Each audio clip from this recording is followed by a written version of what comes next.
What's going on, everybody? This is Donovan with High Off Blue Hour, and we are going to be taking a look at transitions in Davinci Resolve Studio 18.5. I already got everything set up here. I've got my mid-journey images pulled into the timeline, and we're just going to use these to kind of demonstrate some of the transitions that we're going to be going through.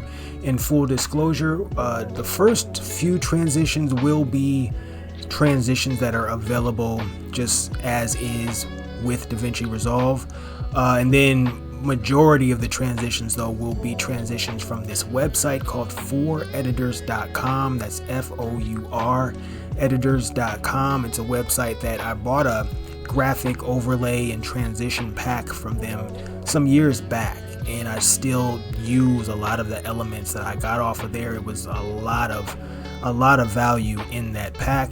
So we are going to be looking at some of those, and those do not come with Davinci Resolve. So I just want to be clear about that. But either way, we will be seeing how transitions kind of execute and operate within the Davinci Resolve Studio timeline. So how we access transitions, I think it goes without saying, but maybe it doesn't, but transitions are just a way for you to move from one clip or scene to another clip or scene, or from one photo to another photo.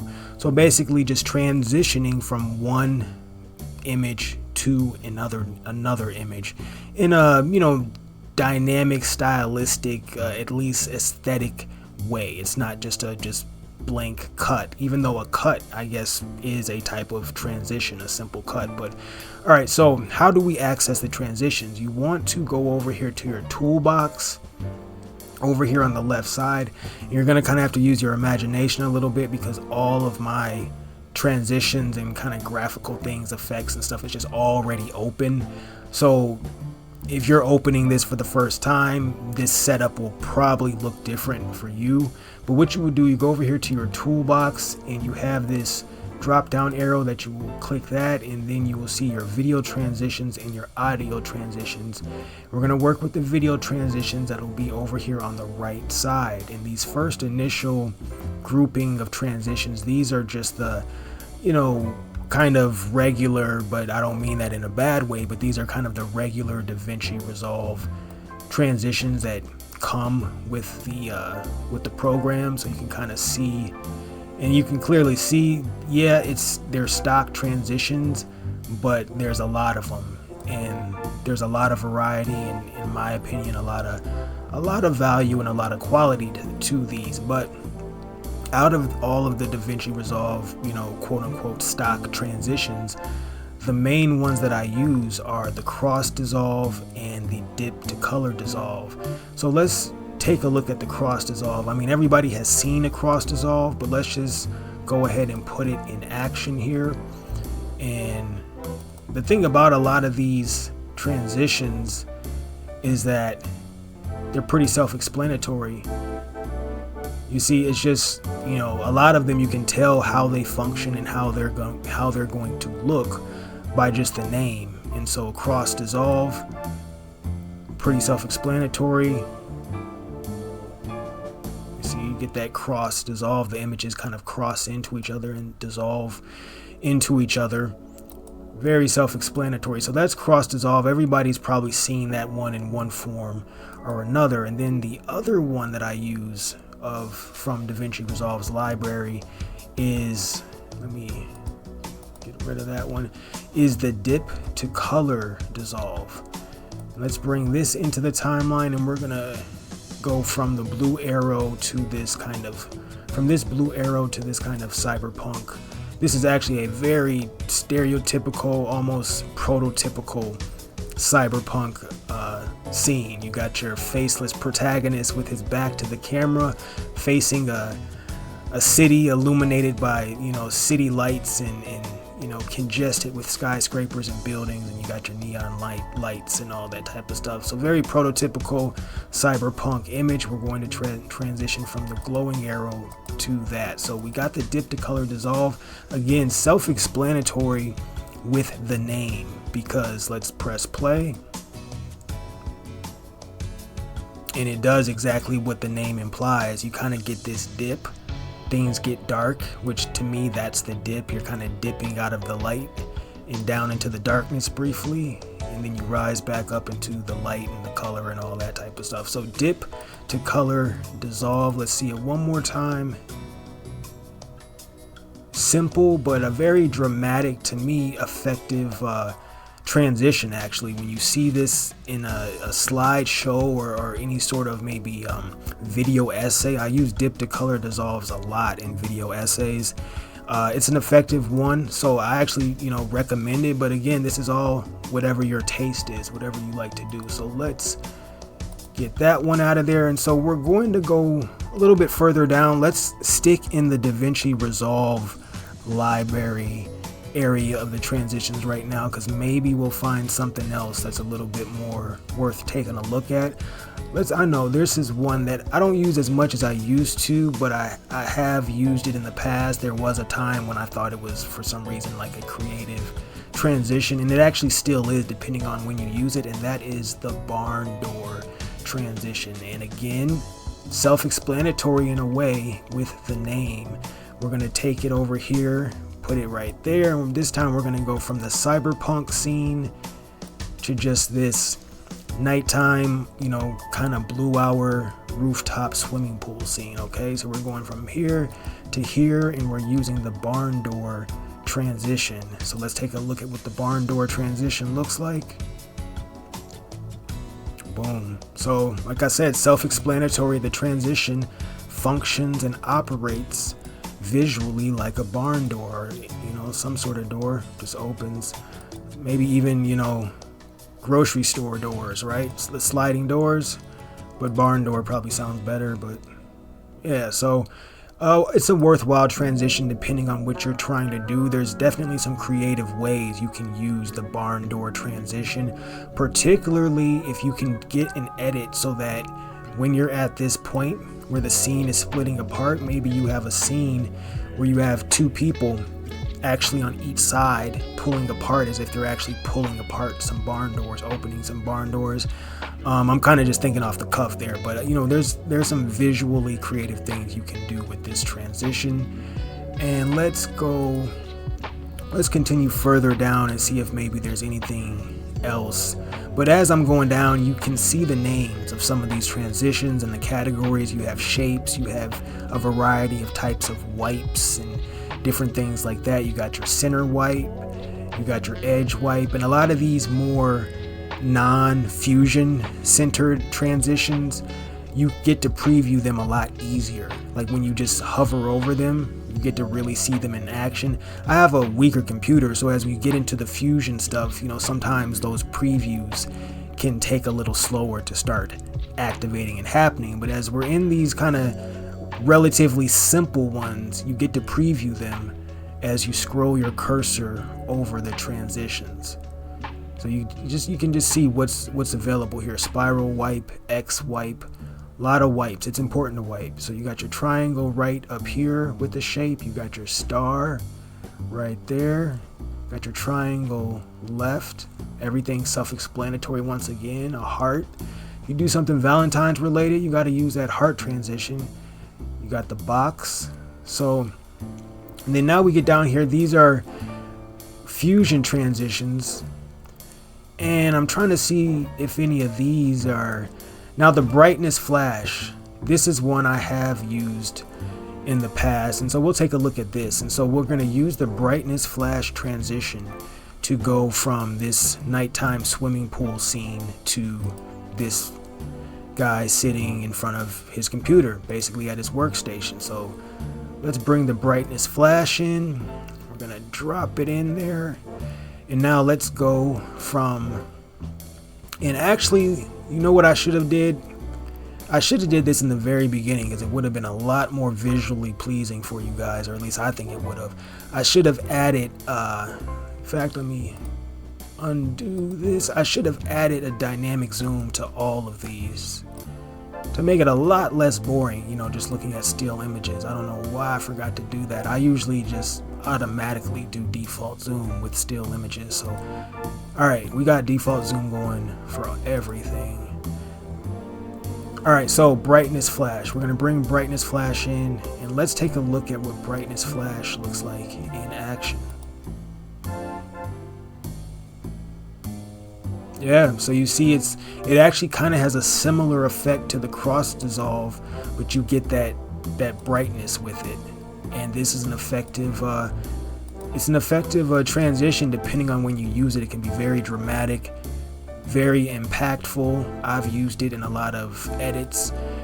Now, I didn't mention this for any of the other transitions, but this applies to all of the transitions. When you want to change certain things about your transition, like say you want the transition to last longer, to be a little bit longer than what it is, what you do is you select the transition, okay, or get the transition highlighted so it's orange, and then you can go over here in your inspector tab and you have the duration, and you can either change the duration or change the frames, but like they both affect each other. If you move the duration, the seconds, the frames are going to change as well, obviously, because they're connected.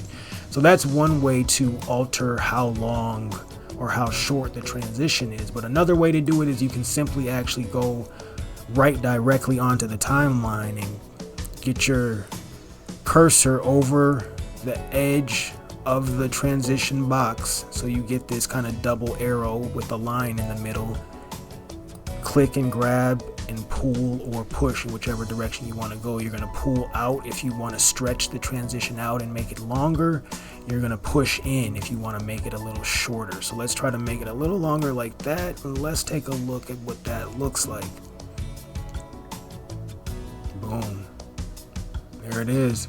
That is the brightness flash transition. So let's cut that out, and let's look at one more of these just basic Davinci Resolve Fusion transitions. Let's see here. You can clearly see, look, we got, just all kinds. We got the film strip. I'm not going to demonstrate this one. Well, I guess I got the preview of it going by just hovering over it, but you can kind of get an idea of what the motion is like. It's just this fast rolling film strip. This works well, and it's, depending on what you're doing, as with all of these transitions, depending on what you're doing, what your project is about, this one could be useful. All of these could be useful depending on what you're doing. Let's take a look at this camera shake, and then we will go down and look at some of the 4editors.com transitions. So for this 4editors, or for this camera shake, we're going to bring this over, and we're going to be going from the guy sitting at the computer desk, and we're going to go from that to just this empty computer desk. Actually, and I didn't even do this intentionally, I didn't put these together intentionally, but very similar scenes. You got 3 computer screens and looking out at a kind of city scene through a big window. Camera shake. Let's take a look at what the camera shake transition looks like.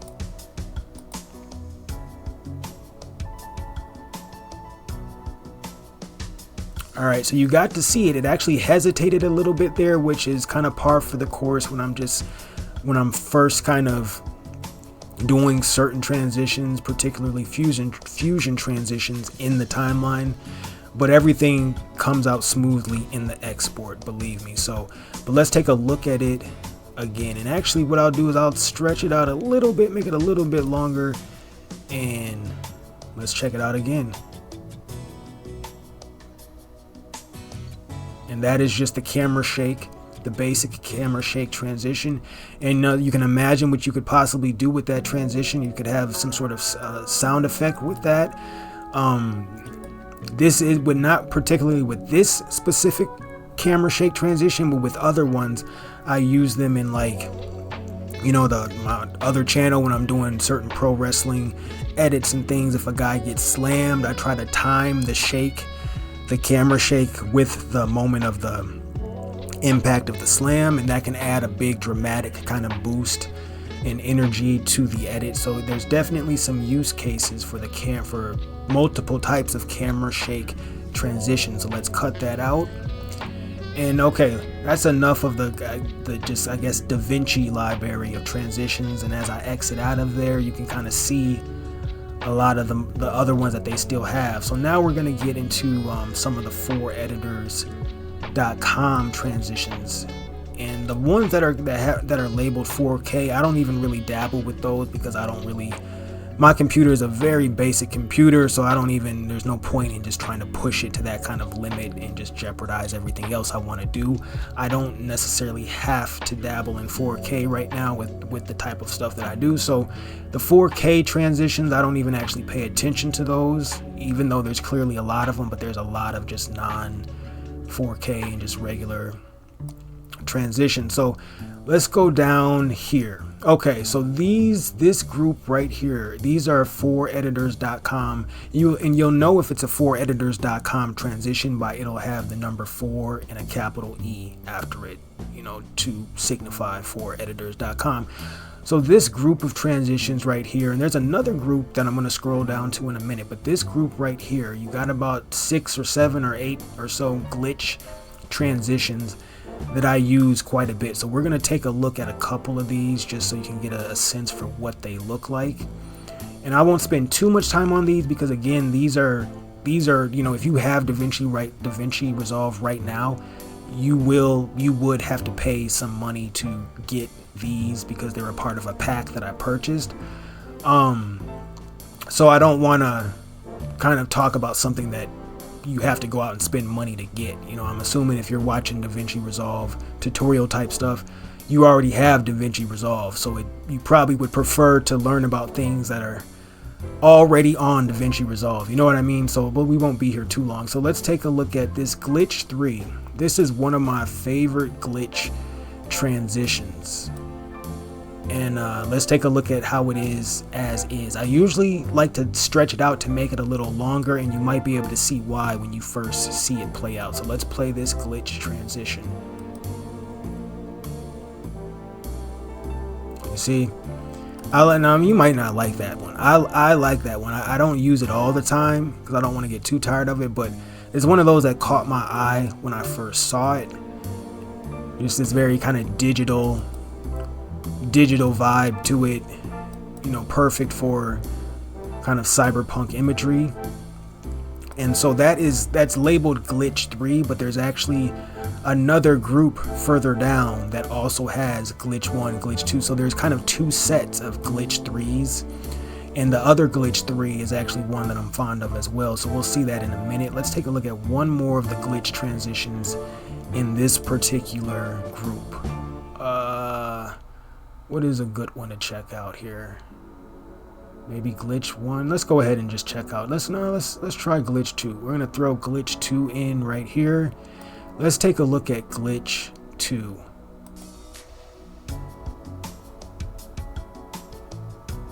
And there you go. And again, it's up to your taste. What do you like? What works for you? But there's a lot here. We're not even scratching the surface of what is actually available here. So we're gonna move on. Let me actually cut these that are already on here. We're gonna move on, but actually before we move on, let me bring in a new batch, or not a new batch, but let me just kind of change out some of the images here. And we are going to go further down and look at the other group of glitch transitions that I talked about. Now, as I'm going, everything I'm going past, these are transitions as well. I'm just, again, I'm not gonna just show you every single one, and you see some of these don't preview quite as well, like they don't